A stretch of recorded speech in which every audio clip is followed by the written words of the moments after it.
علم و عمل کی وادی میں جس فیض کو حاصل کرنے کے لیے آپ آئے ہیں، والی نجف کا صدقہ مالک آپ کو اس مقصد میں کامیابی کامرانی عطا فرمائے۔ اس میں آپ نے اہتمام کیا، زہرا کے لال کا فرش عطا بچھایا، اور آپ کی اس محنت کو، اس کاوش کو قبول فرمائے، اس کا اجر عظیم عطا فرمائے، اور اس ذکر کے صدقے میں، اس کار کے صدقے میں مالک ہم سب کے صغیرہ و کبیرہ گناہوں کو معاف فرمائے۔ بلکہ صلوات پڑھیے گا اہل بیت محمد کی ذات پر۔ اللہم صلی علی محمد۔ مجمع کے چھوٹا یا بڑا ہونے سے کوئی عبادت چھوٹی یا بڑی نہیں ہوتی۔ میرے لیے آپ 1.25 لاکھ ہیں، ویسے بھی قانون قدرت یہی ہے، نایاب چیز ہمیشہ تھوڑی ہوتی ہے۔ میرے سامنے متبرک نایاب سے تشریف فرما ہے، انشاءاللہ آپ کی برکت سے کوشش کروں گا چند لفظ حاضری کے آپ تک پہنچا سکوں، اور حیات پنجاب کے جو متفرق صدور بیٹھے ہوئے ہیں ان سے گزارش ہے ایک یکجا صلوات کا سہارا۔ اللہم صلی علی محمد وآل محمد۔ اندھیرے میں اگر کوئی چیز گم ہو جائے تو فطرت انسانی کا تقاضا یہ ہے کہ اسے ڈھونڈنے کے لیے، تلاش کرنے کے لیے روشنی کی ضرورت ہوتی ہے۔ اور اس بات کا تعلق دین، مذہب یا فرقے سے نہیں ہے۔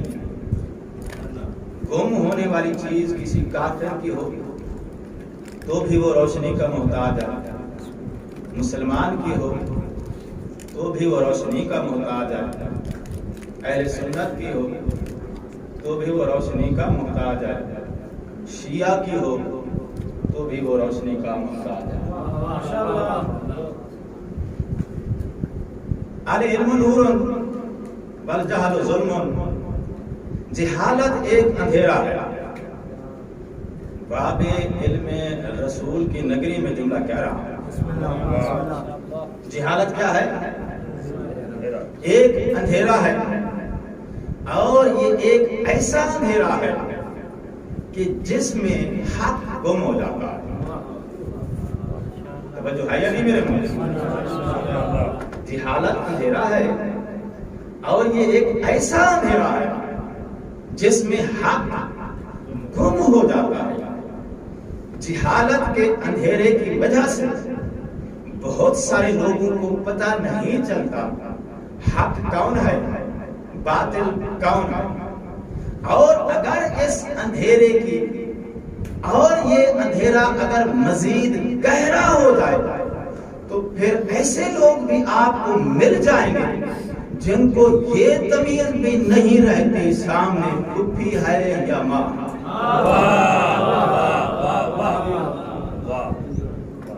تو جہالت ایک اندھیرا ہے جس میں حق گم ہو جاتا ہے۔ اس اندھیرے کی وجہ سے انسان کو پتہ نہیں چلتا حق کیا ہے، باطل کیا ہے۔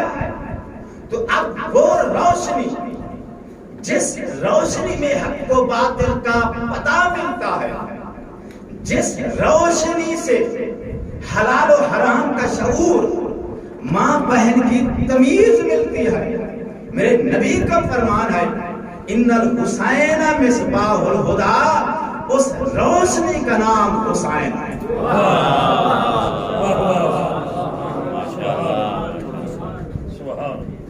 حسین وہ روشنی ہے، وہ روشن چراغ جو اللہ کے نبی اپنے نور نبوت سے روشن کر کے امت کی ہدایت کے لیے چھوڑ گئے،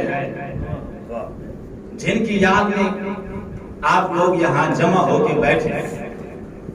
ہمارا دستور یہ ہے کہ ہم آل نبی کے غم کو اپنا غم سمجھتے ہیں، ان کی خوشی کو اپنی خوشی سمجھتے ہیں۔ ان کے غم والے دن ہم اپنی کوئی خوشی نہیں مناتے، اور ان کی خوشی والے دن ہم اپنا غم نہیں کرتے۔ جو آل نبی کی خوشی ہے وہ ہماری خوشی ہے، جو آل نبی کا غم ہے وہ ہمارا غم ہے۔ یہ دستور ہے، یہ طریقہ ہے آل نبی کو ماننے کا۔ کن کا؟ ہم اہل تشیع کا۔ اب یہاں الحمدللہ نبی کا کلمہ پڑھنے والے بہت سارے مسلمان موجود ہیں۔ کچھ مسلمان یہ کہتے ہیں کہ بھئی ہم بھی امام حسین کو مانتے ہیں، لیکن جس طرح تم مانتے ہو اس طرح ہم نہیں مانتے، ہمارے ماننے کا طریقہ تم سے بہت مختلف ہے۔ میں نے کہا اچھا بھائی تمہارا ماننے کا طریقہ کیا ہے؟ تو انہوں نے کہا بھائی ہمارا ماننے کا طریقہ یہ ہے، ہم تمہاری طرح ماتم نہیں کرتے، مجالس اعزاء برپا نہیں کرتے، امام حسین پر ہونے والے ظلم کے خلاف ماتمی جلوس لے کر احتجاج نہیں کرتے، ان سے ہمارا نکاح ٹوٹ جاتا ہے۔ توجہ ہے یا نہیں میرے محترم؟ اچھا بھائی تو ماننے کا طریقہ کیا ہے تمہارا؟ سنو، وہ کہتے ہیں ہمارے ماننے کا طریقہ یہ ہے کہ یہ چیزیں ہم نہیں کرتے، ان کو ہم گناہ سمجھتے ہیں، بدعت سمجھتے ہیں۔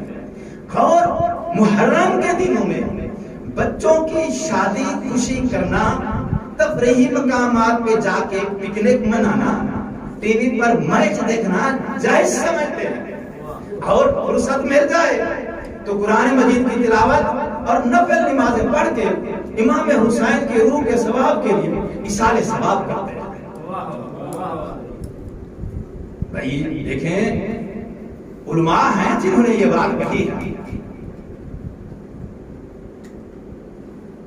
سارے پروگرام آخر میں نماز روزے کا ٹوچن ہے، آخر امت کو بھی تو کچھ جواب دینا ہے۔ میں نے کہا میرے محترم دیکھیے، قرآن پڑھ کر اس پیر کی روح کے ایصال ثواب کے لیے پیچھے سے بخشا جاتا ہے جو وہاں فرشتوں نے پکڑا ہوا ہو، اور وہ مرید کی تلاوت اور نیکی کا محتاج کھڑا ہو۔ مرید پیچھے سے کوئی نیکی، کوئی ثواب، کوئی ہدیہ کرے، فرشتے اس کو کچھ مجال دے، اور ہم ایسے کو پیر نہیں مانتے جو مرید کی نیکیوں کا محتاج ہو، جو فرشتوں کا وہاں پکڑا ہوا پیچھے مرید کی تلاوت کا محتاج کھڑا ہو، وہ مرید کو جنت کھا کے دلائے گا۔ قرآن کی تلاوت نیکی اس پیر کی ایصال ثواب کے لیے یہ عمل انجام دیے جاتے ہیں۔ قرآن اس پیر کے ایصال ثواب کے لیے پڑھا جا سکتا ہے جو مرنے کے بعد خود نہ پڑھ سکتا ہو، اور جو پیر جنت کا سردار ہو نیزے پہ قرآن پڑھ کے سنائے، مولوی صاحب تیری صورتوں کا محتاج نہیں ہے۔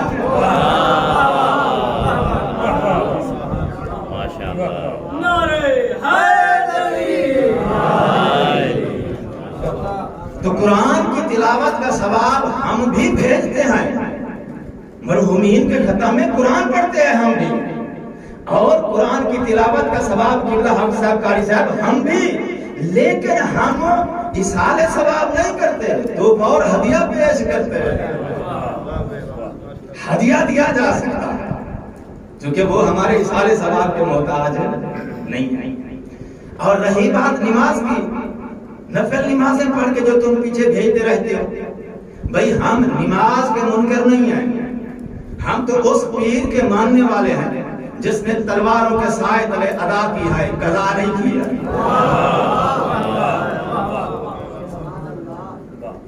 ہم اس پیر کے ماننے والے ہیں۔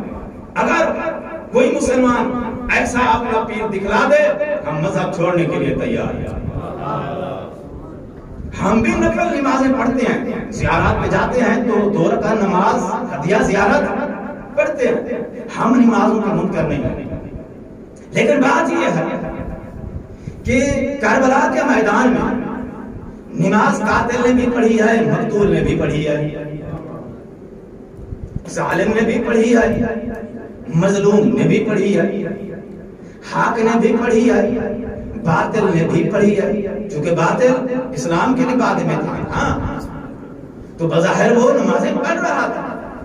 تو جملہ بدل دیتا ہوں، کربلا کے میدان میں نماز حسینی مسلمان نے بھی پڑھی ہے، یزیدی مسلمان نے بھی پڑھی ہے، اور یہ محرم کے 10 دن ظالم مظلوم کی کمپٹیشن چل رہی ہے۔ یہ محرم کے 10 دن حق اور باطل کی پہچان کے دن ہے۔ تو جو نمازوں پہ اتنا زور ڈال رہا ہے، پکنک منانے کے بعد، بچوں کی شادیاں کرنے کے بعد، تیری نمازوں سے یہ فیصلہ نہیں ہو سکتا تو حسینی مسلمان ہے یا یزیدی مسلمان ہے۔ نمازوں سے یہ فیصلہ نہیں ہو سکتا ہے تو ظالم کا ساتھی ہے یا مظلوم کا حامی ہے۔ اس کا فیصلہ نماز سے ممکن نہیں ہے۔ بھائی دیکھیے میرے محترم، الیکشن کے دنوں ہر طرف کمپین کا زور ہو۔ علماء کو سیاست کی اب چونکہ زیادہ سمجھ نہیں ہے، ہو سکتا ہے یہ مثال میں زیادہ واضح نہ کر سکتا، میرا حسن ظاہر۔ تو الیکشن کے دنوں میں کمپین کا زور ہوتا ہے، جلسے جلوس ریلیاں نکال کے لوگ اپنی جماعت کے لیے حمایت حاصل کرنے کی کوشش میں ہوتے ہیں، ووٹ مانگ رہے ہوتے ہیں۔ ایسا ہوتا یا نہیں ہوتا؟ یہ منظر کسی نے دیکھا ہے نہیں دیکھا ہے؟ یا ایسے ہی صدر بن گیا؟ تو ووٹ مانگنے کے لیے وہاں ریلیاں جلسے جلوس بہت کچھ ہوتا ہے۔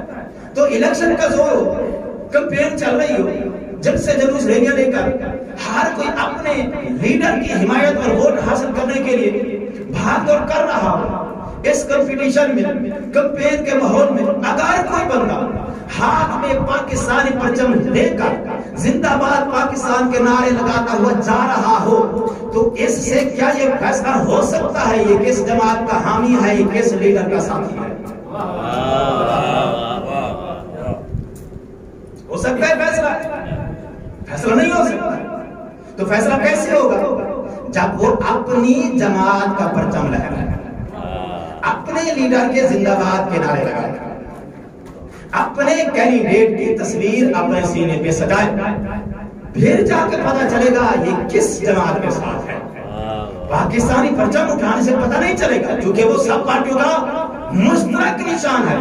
تو نماز کربلا کے میدان میں ظالم نے بھی پڑھی ہے، مظلوم نے بھی پڑھی ہے، مقتول نے بھی پڑھی ہے، قاتل نے بھی پڑھی ہے، حسینی مسلمان نے بھی پڑھی ہے، اور یزیدی مسلمان نے بھی پڑھی ہے، حق نے بھی پڑھی ہے، باطل نے بھی پڑھی ہے۔ تو مولوی صاحب تیری نماز سے فیصلہ نہیں ہوگا تو یزید کا ساتھی ہے یا حسین کا ساتھی ہے، یزیدی مسلمان ہے یا حسینی مسلمان ہے، حق کا حامی ہے یا باطل کا حامی ہے، ظالم کے ساتھ ہے یا مظلوم کا ساتھ ہے۔ اس بات کا فیصلہ صرف ایک ہی طریقے پر ممکن ہو۔ کربلا کے میدان میں زہرا کے لال پر ظلم ہوا ہے، اس ظلم کے خلاف ہونے والے کسی ماتمی جلوس اور احتجاج کے اندر حاضری دے، اس ظلم کے خلاف جو ظلم ہوا تھا میرے مولا کی مظلومیت کی یاد میں کام کو منا، تاکہ پتا چلے کہ تم مظلوم کا ساتھی ہے۔ مگر نہیں، یاد رکھ، تاریخ نے قاتل کی جماعت کو بھی بے نقاب کر رکھا ہے۔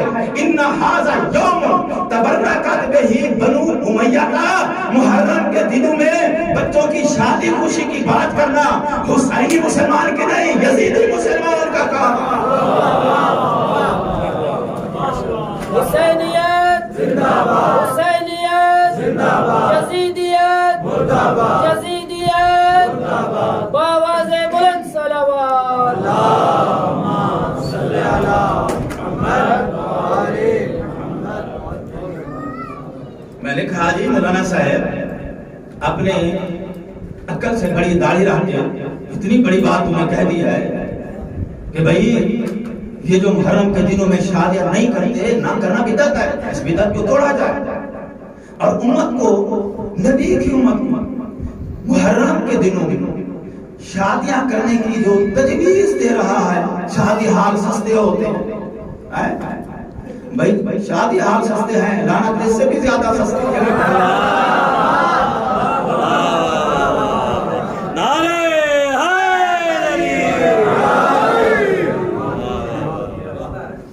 انہیں کس دلیل کی بنیاد پہ امت کو یہ فتویٰ دیا ہے کہ محرم کے دنوں میں بچوں کی شادیاں کی جائیں؟ اس نے کہا جی میرے پاس دلیل یہ ہے کہ ان دنوں میں بچوں کی شادی خوشی کرنے کو شریعت نے حرام قرار نہیں دیا ہے۔ ذرا پھر سمجھو، ان دنوں میں بچوں کی شادی خوشی کرنے سے شریعت نے حرام قرار نہیں دیا، اس لیے میں نے یہ فتویٰ دیا۔ میں نے کہا اچھا اگر یہ دلیل ہے تیرے پاس تو پھر شریعت نے تو شادی خوشی کرنا اس دن بھی حرام قرار نہیں دیا ہے جس دن تیرے دروازے پہ تیرے باپ کا جنازہ پڑا ہوا ہو۔ کوئی آیت کوئی حدیث جس میں لکھا ہو کہ مولوی کے در پر باپ کا جنازہ پڑا ہو تو شادی خوشی حرام ہے؟ آیت شریعت میں ایسی کوئی حدیث آیت موجود نہیں ہے۔ تو اس دن بائی چانس اگر کسی بچے کی بچی کی شادی ہو تو کیوں کینسل کر دیتے؟ تو مولوی صاحب نے کہا بھائی دراصل بات یہ ہے کہ فوت کے والدین غم کے ماحول میں بچوں کی شادی کرنا یہ انسانیت سے گری ہوئی حرکت ہے، اور مسلمان معاشرہ تو کیا ہندو سکھ یہودی کلچر میں چلے جاؤ تو ان کے معاشرے میں بھی غم کے دن میں خوشی کی محفل رکھنا انسانیت سے گری ہوئی حرکت سمجھی جاتی ہے۔ میں نے کہا مولانا صاحب کے مسئلے کا جواب تو آپ نے دے دیا ہے۔ اگر بندہ مسلمان دعویٰ رکھتا ہو کہ سچا عاشق رسول ہوں، اور نبی کے دین کا اپنے آپ کو بڑا عالم بھی سمجھتا ہوگا، سچا مسلمان بھی سمجھتا ہوگا، عاشق رسول بھی سمجھتا ہوگا، بندہ مسلمان ہو، نبی کا کلمہ پڑھتا ہوگا، اور جن دنوں میں نبی کے دروازے پر 72 جنازے پڑے ہوئے ہیں ان دنوں میں وہ بچوں کی شادیاں کرتا ہے، تو مولوی صاحب مجھے بتلا وہ انسانیت کی تہذیب سے گرا ہوا بد تہذیب جانور ہے یا سچا عاشق رسول ہے؟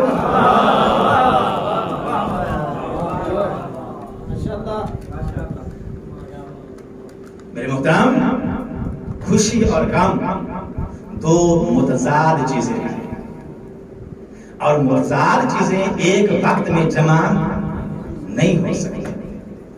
خوشی کی حالت میں انسان کا مزاج آمادہ نہیں ہوتا کہ وہ غم کا منائے، اور غم کی حالت میں وہ انسان جو انسانی مزاج سپورٹ نہیں کرتا وہ خوشی کی محفل رکھ سکے۔ تو خوشی اور غم ایک وقت میں جمع نہیں ہو سکتے۔ تو مولوی صاحب کا امت کو محرم کے دنوں میں بچوں کی شادی کرنے کا فتویٰ اور مشورہ دینا اس بات کی دلیل ہے اس کے دل میں نواسہ رسول کے قتل کا غم نہیں ہے۔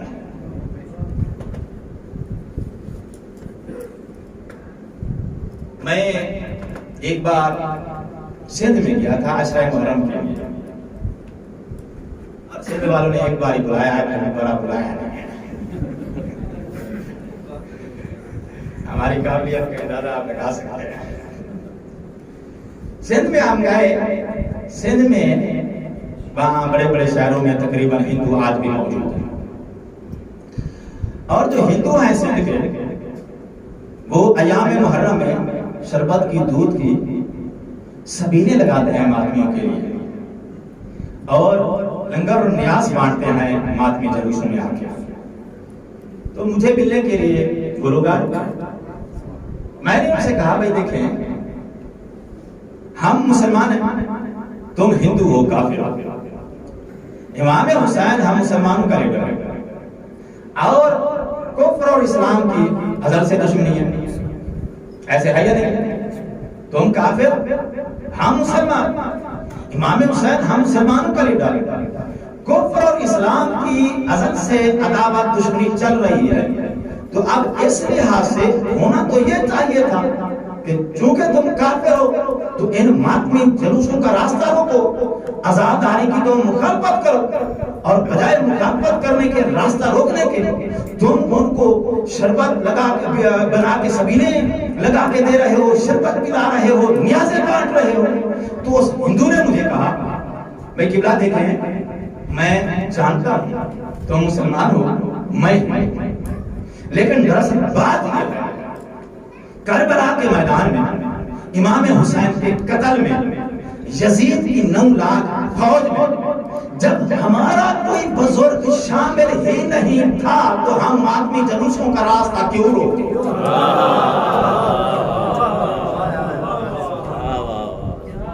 یہ جو ظلم کے خلاف احتجاج ہو رہا ہے، اس احتجاج سے جب ہمیں تکلیف ہی نہیں آئے تو پھر ہم اس ماتمی جلوس کے راستے کو کیوں روکیں؟ آزاداری کی مخالفت کیوں کریں؟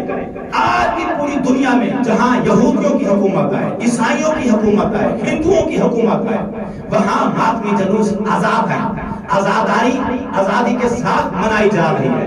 ماتمی جلوس فقط وہی روکے جا رہے ہیں جہاں پر دائیں بائیں مولوی صاحبان رہتے ہیں۔ تو مولوی صاحبان کا میرے مولا حسین کی آزاداری کی مخالفت کرنا، ماتمی جلوس کا راستہ روکنا، تو اب دیکھیں چیز نشانیوں سے پکڑی جاتی ہے، ایسے ہے یا نہیں؟ تو بہت ساری چیزیں ایسی ہیں جن کی شکل سے پتہ نہ چلے تو پھر ان کا ٹیسٹ دیکھا جاتا ہے۔ بھائی ٹیسٹ سے پتہ چل جاتا ہے نا، شکل سے پتہ نہ چلے تو ٹیسٹ سے پتہ چل جاتا ہے۔ انسان کا کردار انسان کا ٹیسٹ ہے جس سے انسان پکڑا جاتا ہے۔ تو ان مولوی صاحبان کا ماتمی جلوس روکنا، آزاداری کی مخالفت کرنا، تو اب نتیجہ بالکل واضح ہے۔ ہندو جلوس کی مخالفت نہیں کرے گا، سکھ جلوس کی مخالفت نہیں کرے گا، کرسچن آزاداری کی مخالفت نہیں کرے گا، یہودی مجالس اعزا کی مخالفت نہیں کریں گے. تو یہ لوگ جو کافر آئے، نام نیک کافر آئے، یہ مجالس ماتم عزاداری کی مخالفت نہیں کرتے. کچھ لوگ مسلمان بھی کرواتے ہیں اور یہ بھی دعویٰ رکھتے ہیں کہ ہم بھی امام حسین کو مانتے ہیں اور عزاداری کی مخالفت بھی کرتے ہیں. نتیجہ یہی نکلتا ہے امام حسین کی عزاداری سے تکلیف اسی کو ہے جن کے بزرگ کربلا میں یزید کی فوج میں قتل حسین میں ملوث تھے.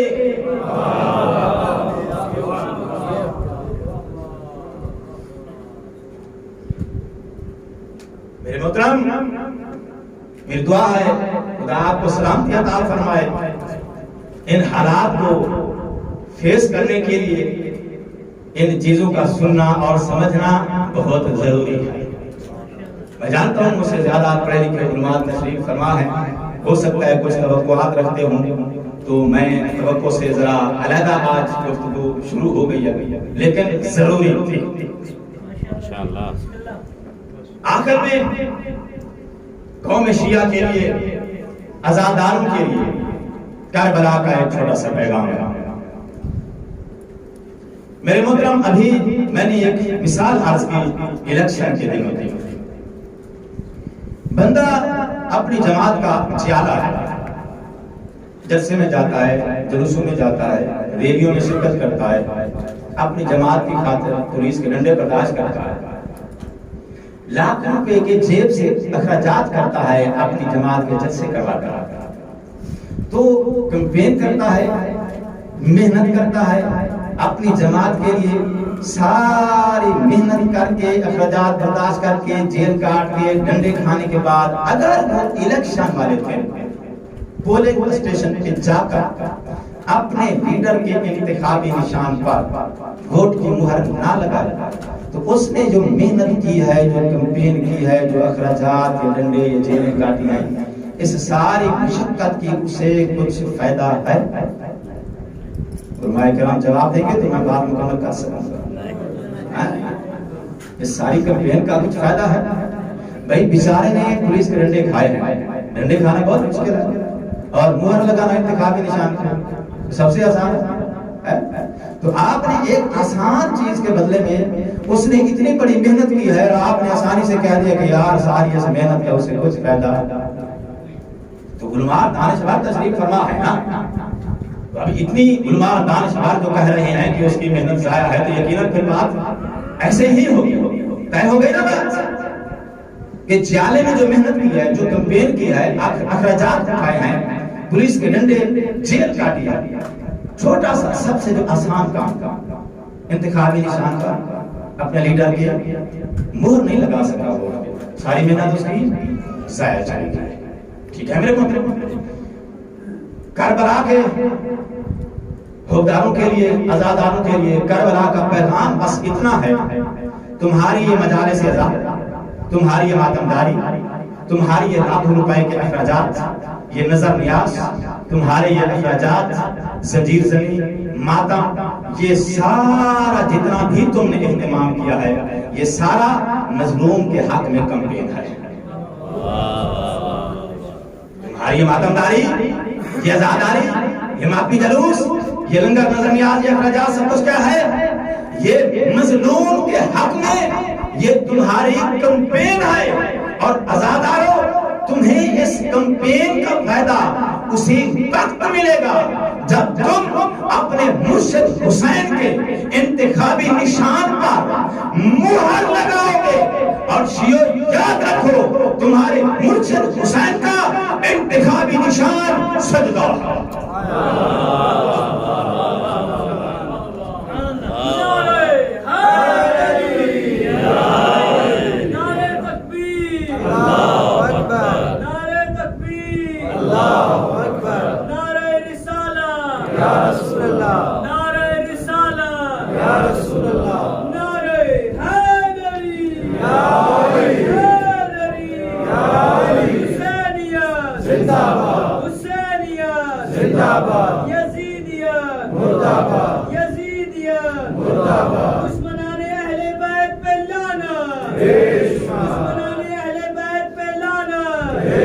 عظمت آل محمد بلند تر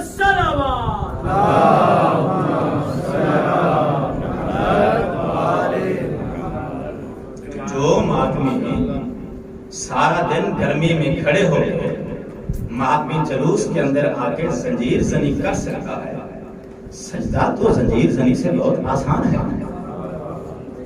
جو زنجیر زنی کر سکتا ہے وہ سجدہ بھی ادا کر سکتا ہے, لیکن سمجھایا نہیں کیا ہے ٹھیک سے.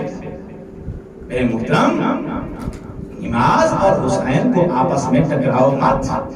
جس کی یہ عزاداری ہے سجدہ بھی اسی کی نشانی ہے,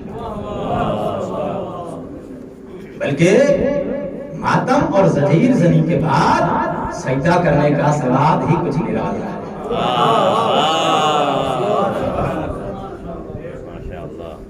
لہذا ماتم عزاداری کے ساتھ ساتھ میرے مولا حسین کے آخری سجدے کی یاد کو نہیں بھولی.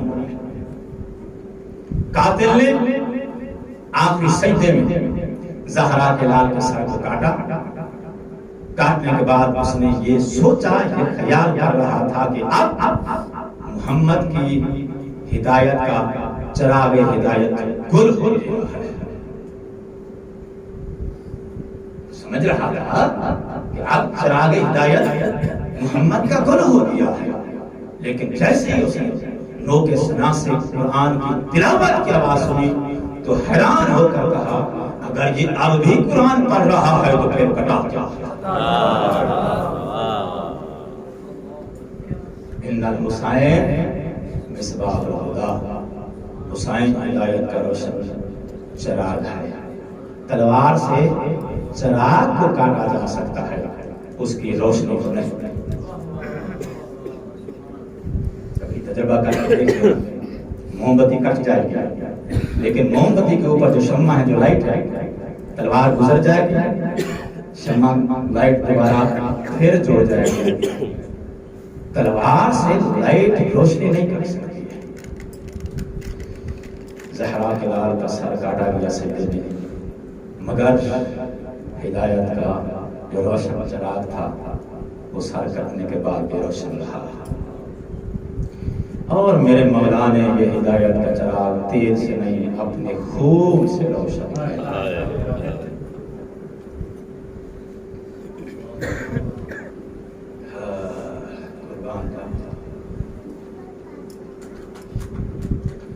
جس کے دروازے پہ جوان بھائی کا لاشا پڑا, جوان بیٹے کا لاشا پڑا ہو, اگر حالات ایسے بن جائیں کہ دفن سے پہلے اس کو چھوڑ کے سفر پہ جانا پڑ جائے, فطرت کا تقاضا ہے, دیر لگ جاتی ہے. میرے مولا حسین نے ابھی جی بھر کے سیزانیوں کو الوداع نہیں کیا تھا. خیمے کے دروازے سے فوج اشقیاء کی آواز آئی. حسین مستورات کے پیچھے چھپنے کی کوشش نہ کر باہر آیا.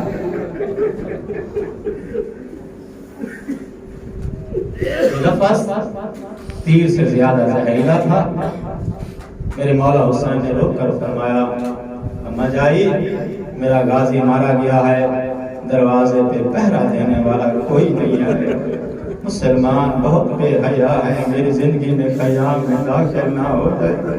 میرے پاس اتنا وقت نہیں ہے میں تمام سیدانیوں کو فردن فردن جی بھر کے الوداع کر سکوں.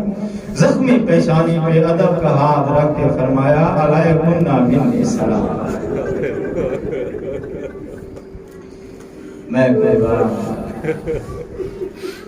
علی کی بیٹی نے فرمایا, حسین تو موت کی طرف تیار ہے, کچھ دیر کے بعد تو نے قتل ہو جانا ہے, میں نے قید ہو جانا ہے. حسین جلدی نہ کر, مجھے جی بھر کے زیارت تو اپنے چہرے کی کر لینے ہے. علماء نے لکھا ہے میرے مولا نے 3 وداع کیے. 3 وداع کی ضرورت کیوں پیش آئی؟ اس کی وجہ یہ تھی کہ ابھی جی بھر کے وداع مکمل نہیں ہوتا تھا.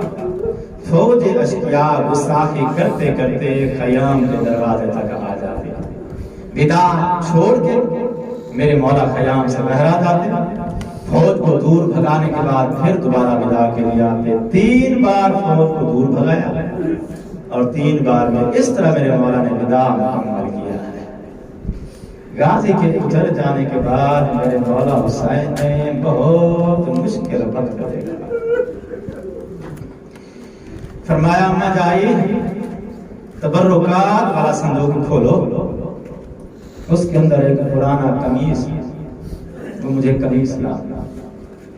میرے مولا نے وہ پرانا قمیص اپنے لباس کے اندر زیب تن فرمایا۔ زیب تن فرمانے کے بعد مخاطب ہو کے کہا، نانے نے مجھے وصیت کی تھی حسین تجھے کفن نہیں ملے گا، کفن کی جگہ پہ یحییٰ نبی کا کرتا پہن لینا۔ جب بہن نے سنا نا کہ حسین نے یحییٰ نبی کا کرتا کفن کی جگہ پہ پہن لیا ہے، بی بی نے رو کر فرمایا حسین اب مجھے یقین ہو گیا ہے تو دوبارہ زندہ واپس نہیں آئے گا، میں دوبارہ تیرے چہرے کی زیارت نہیں کر سکوں گی۔ حسین اگر مجھے اجازت دے میں تیری گردن کے بوسے لینا چاہتی ہوں۔ میرے مولا نے فرمایا میری بہن ہمیشہ تو میری پیشانی کے بوسے لیا کرتی تھی، میرے ہاتھ چوما کرتی تھی، آج کیا راز ہے کہ پیشانی کے بجائے تو میری گردن کے بوسے لینا چاہتی ہے؟ بی بی نے رو کر فرمایا حسین بہنوں کے دل بڑے نازک ہوتے ہیں، میرے صبر کا امتحان نہ لے۔ ماں زہرا نے مجھے کہا تھا جس وقت حسین یہ کرتا پہن لے اس کے بعد سمجھنا تیرا بھائی زندہ واپس نہیں آئے گا، تیرا ضربوں کے ساتھ میرے بھائی کو قتل کیا جائے۔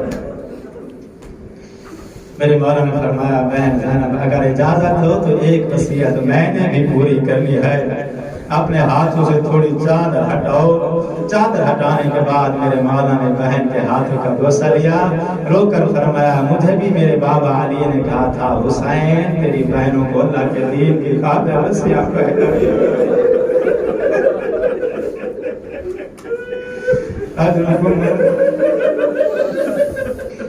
زندگی کا پتہ نہیں ہے اگلے سال یہ موسم کس کو نصیب ہوگا،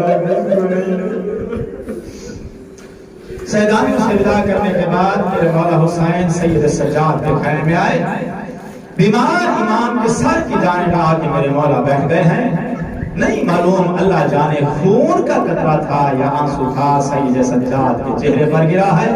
بیمار امام کی آنکھ کھلی، سامنے باپ کا خون سے گلتان چہرہ نظر آیا۔ کہا بابا آپ کی داڑھی کو کس نے خون سے خضاب کیا ہے؟ میرے مولا رو کر فرماتے ہیں سجاد تیرے چھوٹے بھائی علی اصغر کو میں میدان میں لے گیا تھا، حالات کچھ ایسے بن گئے تھے کہ اکیلے کو لاکھوں کے ساتھ لڑنا پڑ گیا، یہ تیرے بھائی علی اصغر کا خون۔ آواز دے کر کہا باقر جاؤ میرے چچا غازی کو بلا کر لیتے ہو۔ میرے مولا نے سید سجاد کو سہارا دیا، رو کر فرمایا سجاد وقت بہت کم رہ گیا ہے، قیام کے اندر ایک تو زندہ رہ گیا ہے اور ایک میں زندہ رہ گیا ہوں، تبرکات امام سنبھال بابا ودا کرنے آیا۔ سید سجاد کا ودا کرنے کے بعد میرے مولا اس خیمے میں آئے جہاں شہداء کے لاشیں پڑے ہوئے تھے۔ منظر یہ ہے کہ کسی کا سر سلامت نہیں ہے، کسی کا سینہ سلامت نہیں ہے، کسی کی لاش کے ٹکڑے ہو چکے ہیں، شہداء کی لاشوں کے درمیان زہرا کلال اکیلا۔ میرے مولا نے لاش سے مخاطب ہو کے کہا یا بلال الصفا و یا فرسان الہدى، او میرے شاہ سوارو دیکھو حسین کی غربت دیکھو میں کتنا تنہا ہوں، ہر طرف اداسی چھائی ہوئی ہے، تنہائی کا عالم ہے، اتنی اداسی اور غربت کا عالم ہے کہ کلیجہ پھٹ جانے کو ہی چاہتا ہے۔ گرم ہوا کربلا کی ریت اڑا کے شہیدوں کے لاشوں پہ ہوا ریت گرا رہی ہے، لاشوں کے درمیان اکیلا کھڑا تھا زہرا کا لال۔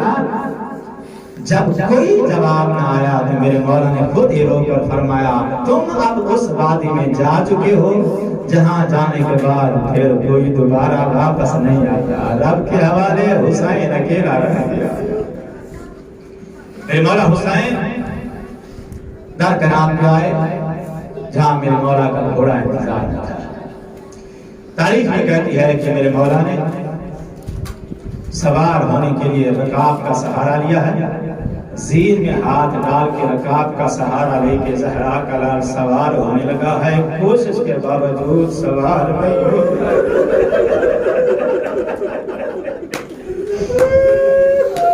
پہلی بار کوشش میرے مولا سوار نہیں ہو سکے، دوسری بار کوشش کی سوار نہیں ہو سکے، 3 بار کوشش کے باوجود جب سید سوار نہ ہو سکا ہے، تاریخ یہ کہتی ہے نظرا شمالا و یمینا، دائیں دیکھا بائیں دیکھا کوئی نظر نہ آیا، پھر دریائے فرات کی طرف منہ کر کے کہا غازیہ دیکھ، حسین کی غربت دیکھ، مجھے کوئی سوار کرانے والا بھی نہیں رہ گیا ہے۔ گھوڑے کی دوسری جانب سے بہن کی آواز آئی، حسین غربت کی صدا نہ دے، ابھی زینب زندہ، اجازت دے میں رکاب پکڑ کے تجھے سوار کراؤں، امت کو طرف سے ہدایت دے جاؤں، اللہ کے دین کی خاطر بھائیوں کو قربان کس طرح کیا جاتا ہے۔ میری آقا زادی نے رکاب پکڑی، زہرا کے لال سوار ہوئے، سوار کرنے کے بعد حسین کو مکتب کی طرف روانہ کر کے دست سے دعا بلند کر کے آسمان کی طرف بی بی نے فرمایا اللہم تقبل منا ھذا القربان،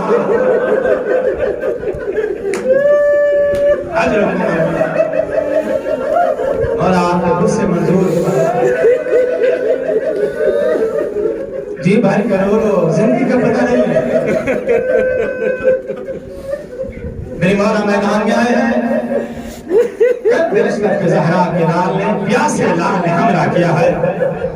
تاریخ یہ کہتی ہے کہ پہلی بار زہرا کے لال نے علی کی دیکھ کے جوہر دکھلائے ہیں۔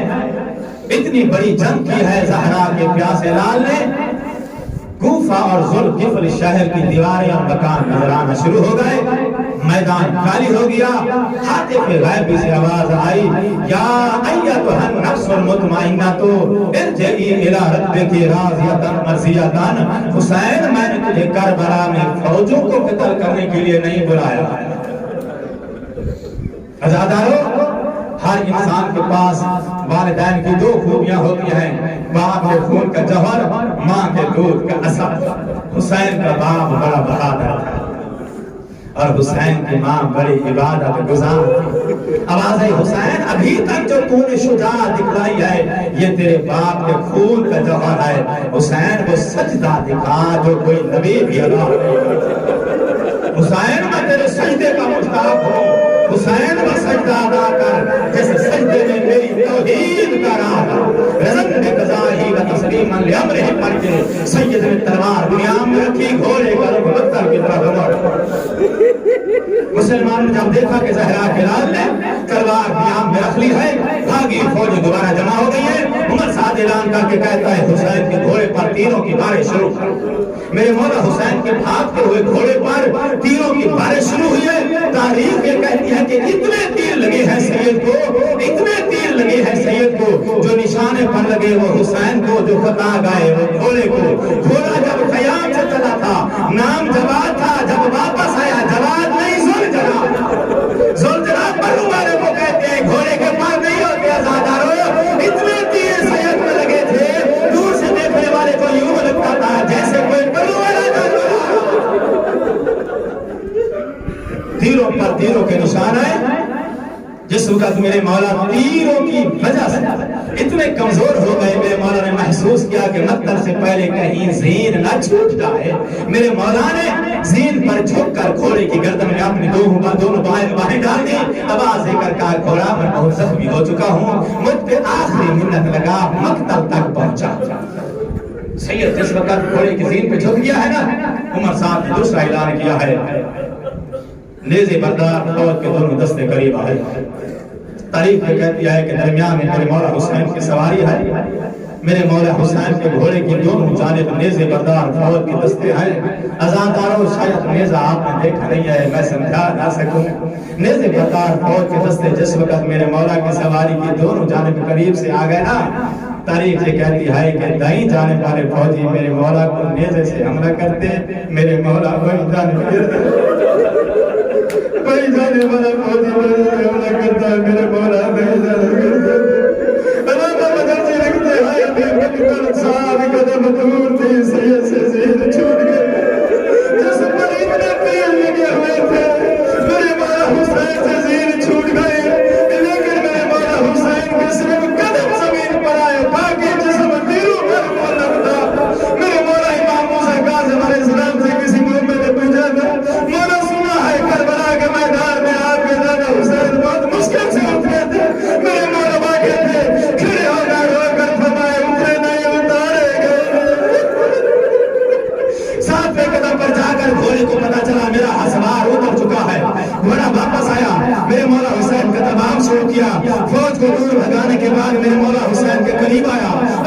کر کہا زہرا کے لال اپنی رضا سے اترے ہو یا میری خطا سے اترے ہو؟ زہرا کے لال نے رو کر کہا گھوڑا نہ اپنی رضا سے نہ تیری خطا سے اترا ہوں، امت کی دفاع نے اترنے پر مجبور کر دیا ہے۔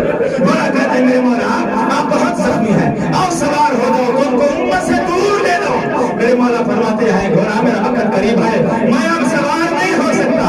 گھوڑے نے سمجھا سوار ہونا چاہتے ہیں لیکن کمزوری کی وجہ سے شاید سوار نہیں ہو سکتے۔ گھوڑے کو فطرت ہے میدان میں گھٹنے نہیں دیکھتا۔ گھوڑے نے دونوں گھٹنے ٹیک کے کہا زہرا کے لال جو مجھ سے ہو سکتا ہے میں نے کر دیا ہے، سوار ہو سکتا ہے تو میں حاضر ہوں۔ عجب اللہ مولا مجھ سے مزور فرمائے۔ میرے مولا رو کر فرماتے ہیں گھوڑا میرا وقت قریب ہے، خیام واپس جا، میری قتل کی گواہ بہن کو جا کر اطلاع دے حسین مکہ میں آ چکا۔ گھوڑے نے کہا میرے مولا آپ امام ہے، امام ہر شے کی زبان کو سمجھتا ہے، آپ کی بہن میری زبان کو کس طرح سمجھے گی؟ میرے مولا نے فرمایا میرے قریب آ۔ گھوڑا قریب آیا، میرے مولا نے اپنی دستار اتار کے ذہن میں رکھی ہے، تلوار حمائل کرنے کے بعد میرے مولا نے پیشانی سے تیر نکالا ہے، تازہ خون پیشانی سے جو نکلا میرے مولا نے پیشانی کا خون گھوڑے کے ماتھے پہ لگانے کے بعد فرمایا اب جا، کچھ کہنے کی ضرورت نہیں ہے، زہرا کی بیٹی کیسے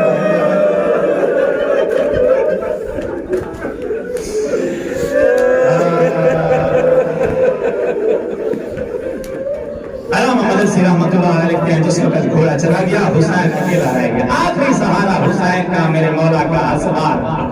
گھوڑا چلا گیا ہے، زہرا کا لال مکہ میں اکیلا رہ گیا ہے۔ مسلمانوں نے آ کے میرے مولا کو چاروں طرف سے جب گھیر لیا ہے نا، علامہ مجلسی رحمت اللہ علیہ نے جملہ لکھا ہے فاشتغلا نور وجهه عن قتله۔ میرے مولا حسین کا سر سجدے میں تھا، چہرے سے ایک نور کی لائٹ برآمد ہوئی جو آسمان کو چھو رہی تھی، اس نور کی ہیبت کی وجہ سے مسلمانوں کی جرأت نہ ہوئی قریب آنے۔ ایک طویل سجدہ ادا کیا ہے زہرا کے لال نے، اتنا طویل سجدہ کہ مسلمانوں میں سینے میں گویاں شروع ہو گئی۔ کوئی کہتا تھا کہ زہرا کا لال زندہ ہے، کوئی کہتا تھا کہ زندہ نہیں ہے، روح پرواز کر۔ جبر کہتا ہے میرے پاس ایک طریقہ ہے، میں بتا سکتا ہوں زندہ ہے یا زندہ نہیں ہے۔ سید بڑا غیور ہے، سیدانیوں کے خیام پر حملہ کر دو، اگر حسین زندہ ہوا تو حسین بڑا غیور ہے، حسین کو زینب کی چادر بہت پیاری ہے، زندہ ہوا تو ایک بار اٹھے گا ضرور۔ فوج نے میرے مولا حسین کی زندگی میں جس وقت خیام کا رخ کیا ہے، ازادہ رو معاف کرنا در خیام پر علی کی بیٹی نے جب دیکھا نا مسلمانوں نے خیام کا رخ کیا ہے، بیوی کہتی ہے خیال حسین ان کنت حیا فاطمنا فینان کا میں امامنا اللہ حسین زندہ ہے تو بہن کی مدد ہوا۔ میرے مولا حسین نے سجدے سے سر اٹھا کے کہا مسلمانوں عرب کا دستور ہے، وارث کی زندگی میں دستورات میری زندگی میں میری بہن کی چادر نہ لوٹو، پہلے مجھے قتل کرو۔ عمر صاحب اعلان کر کے کہتے ہیں اقسم الراجل انہ لغیور، حسین بڑا غیور ہے، پہلے حسین کو قاتل قریب آیا ہے۔ علامہ مجلسی کے جملے ہیں لئین قریب آیا، لئین میں جو میرے علامہ مجلسی نے جملہ لکھا ہے لئین قریب آیا، ازادر و معاف کرو منگل کا جملہ ہے پکا بزارا شوری منور نے آ کے غریب کی زلفوں میں ہاتھ ڈالا، زہرا کے لال کے سجدے سے سر اٹھایا، جس وقت سجدے سے سر اٹھایا میرے مولا کا تاریخ یہ کہہ گئی یلوکو اسکر کی طرح حسین کبھی لبوں کو کھول دیتے۔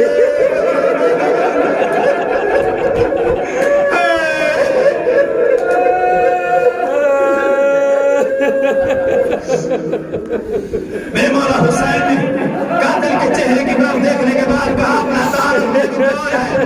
یہ کہتا ہے مسلمان۔ میرے مولا فرماتے ہیں کس کا کلمہ پڑھتا ہے؟ آوازیں کا کہتا ہے محمد کا کلمہ پڑھتے ہیں۔ میرے مولا فرماتے ہیں اگر محمد کا کلمہ پڑھتا ہے تو پھر ذرا پہچان کے مارنا، جس کا کلمہ پڑھتا ہے میرے سر پہ اسے محمد کی دستار ہے۔ کہ کہتے ہیں بغض میں ابھی تے بابے کے بغض میں ہم تجھے ماریں گے، کہتے میں ہوا میں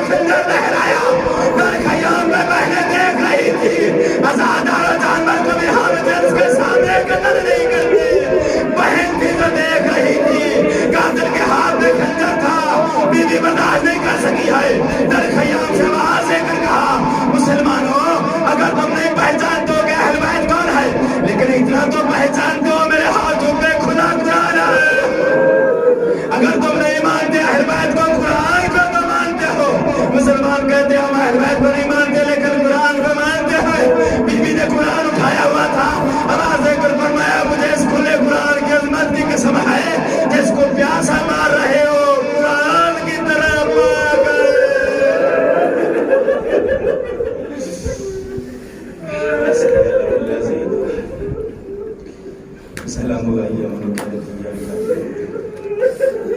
لعنت اللہ علی اعدائهم اجمعین. انا للہ و